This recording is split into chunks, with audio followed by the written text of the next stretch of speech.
Welcome to EnRich Relationships, a podcast designed to help leaders improve their personal and professional relationships from a father and son team. We each bring executive corporate experience in both public and private companies, as well as personal experience as brothers, fathers, and sons. I'm Dax Rich. And I'm Larry Rich, and together we discuss different leadership skills and concepts that will help you at work and at home.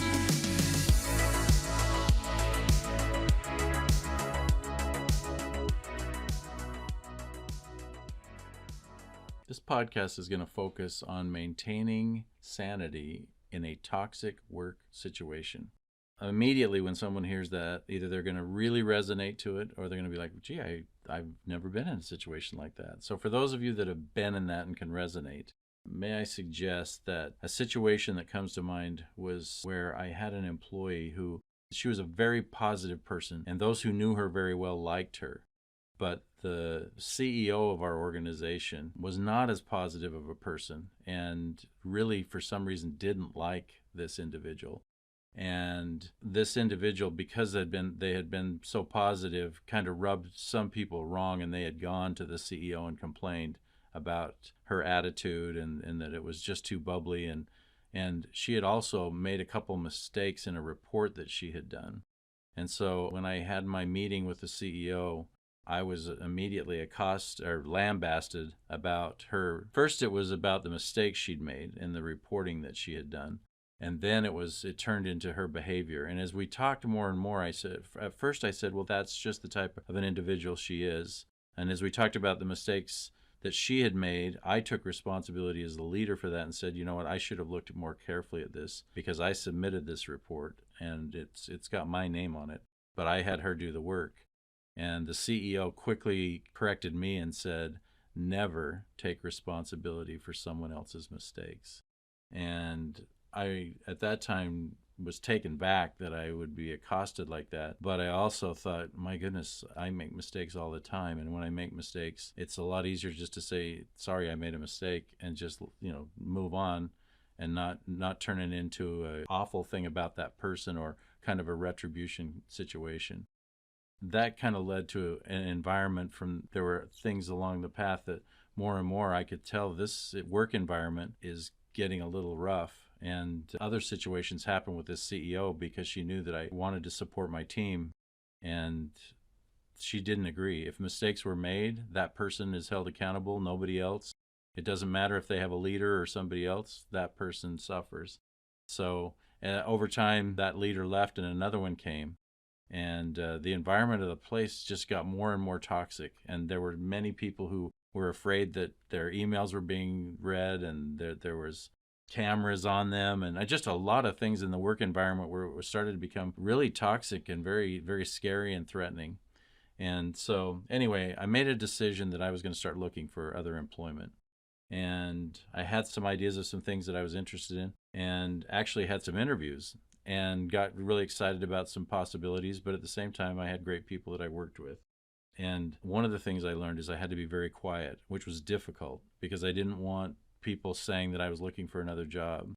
I also, during that time, lost about 40 pounds, which I was really excited about. And my wife and I worked together and did that. But nobody, including my boss, even noticed. And I remember on the day that I finally gave notice, and I was excited about a new opportunity. It was a very big career change and a big advancement.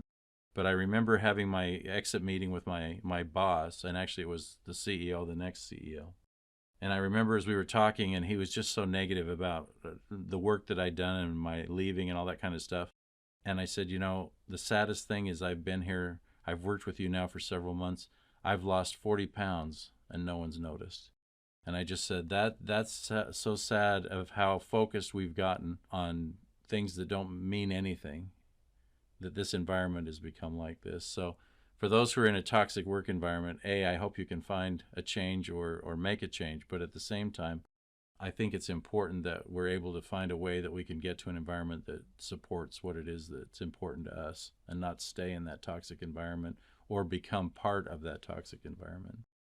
For a large part of it, toxic work environments come as a result of leaders. And it can be leaders at every level. It can be leaders all the way at the top. It can be leaders right down at the very bottom, the frontline leaders. It can even be leaders on a team who aren't necessarily managers or they don't have authority over other people, but just the way that they lead, the way that they conduct themselves and conduct others creates that toxic work environment. So that's an important truth to recognize, because no matter who we are in our work positions or work titles, we all have some form of leadership authority or capability, whether it's over people or work or customers. We have some sort of leadership position.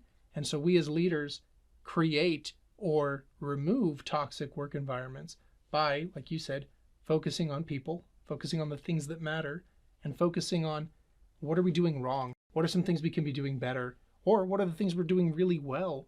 How can we capitalize on those? How can we make it even more welcoming for others? In most of the companies I work for, there's a lot of focus on diversity, equity, and inclusion. And what's interesting is a lot of those companies will just say, okay, well, as long as I have a class on it, I've done my part. But the companies who really spend time looking at, are we making an inclusive work environment? Do people want to be here? Are opinions being heard?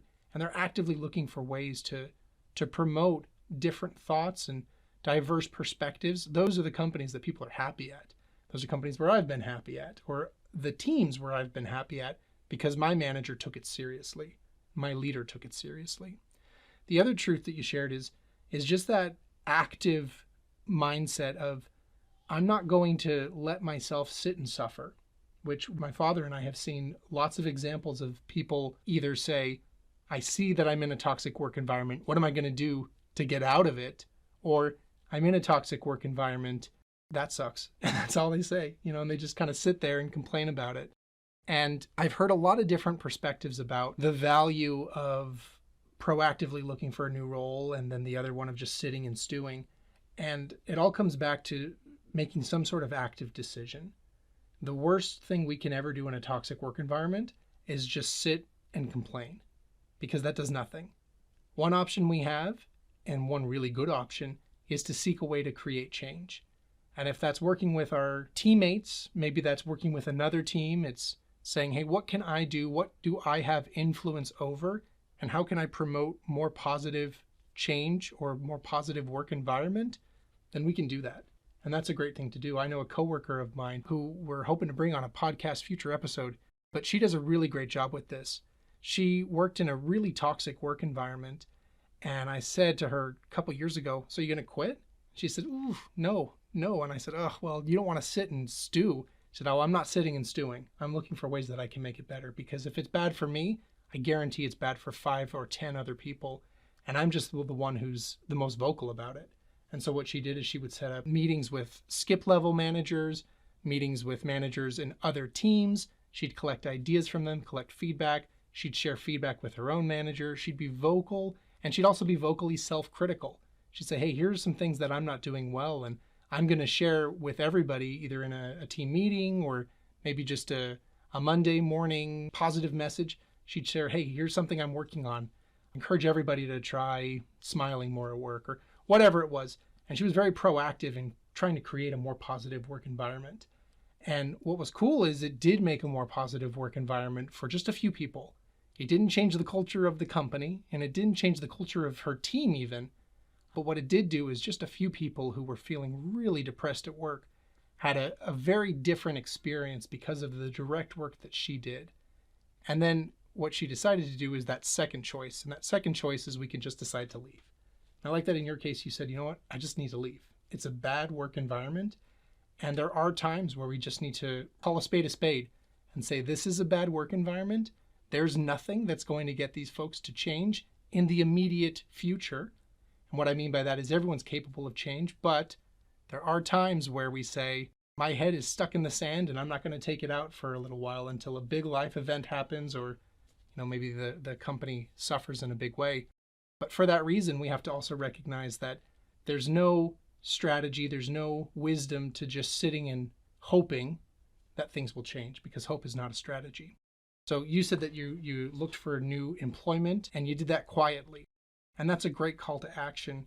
Like I said, we know a lot of folks who take that call and they say, okay, well, I'm going to actively look for a new role without diminishing the work that I'm doing in my current role. I'm still going to try to do what this coworker of mine previously did and try to share positive messages, try to get feedback, try to share feedback, but at the same time recognize that I need to make a change in my own life. And that means looking for new employment or getting out of this toxic workplace.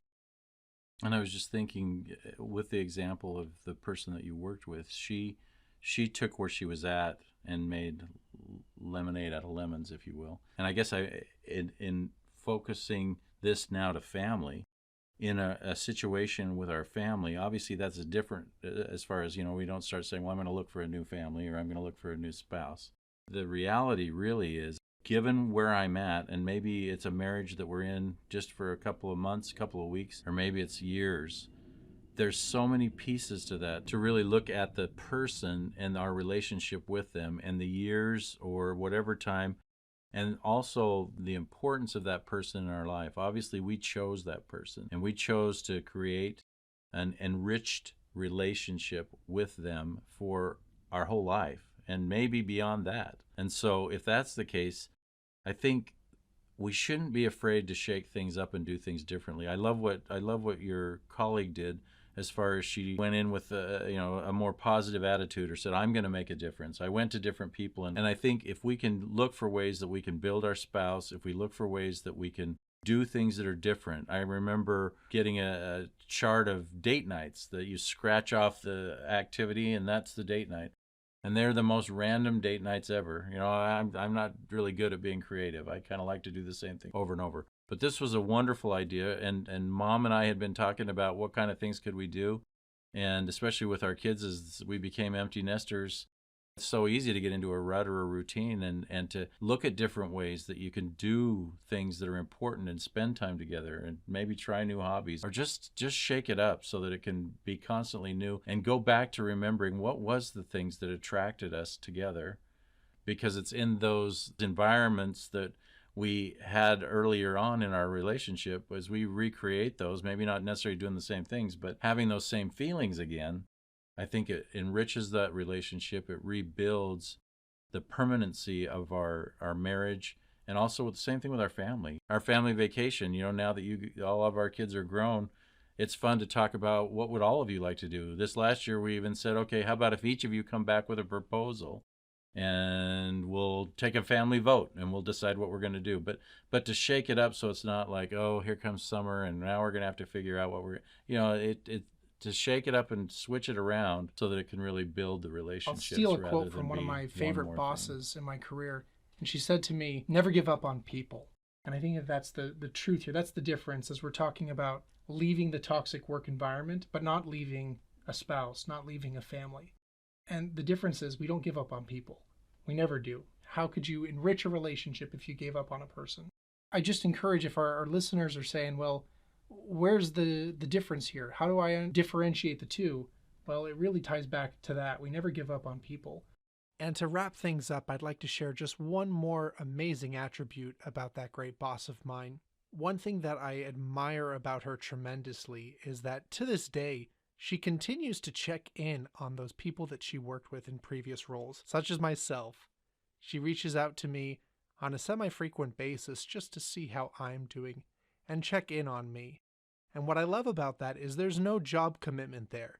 We don't work at the same place, nor does she work with those same past employees or direct reports, but she takes that time to deliberately check in on others and make sure that they're still doing well, as well as offer her time and her support to help out others. And that really is the secret sauce there, is when we recognize that jobs are temporary and jobs are not people. There are people in jobs, but jobs themselves are not people. We absolutely need to cut ourselves away from toxic things and toxic jobs that are temporary. But people who are lifelong relationships, those are the things that we invest in. Those are the things that we take the time to check in on, or make a meaningful post even on LinkedIn. Again, I just love that my boss will do something like that. And I've seen her just leave a little comment on LinkedIn saying, hey, I'm thinking of so-and-so. They are the best at, I'll just make something up, but they're the best at customer service or the best at digital marketing. If you need anything, reach out to this person.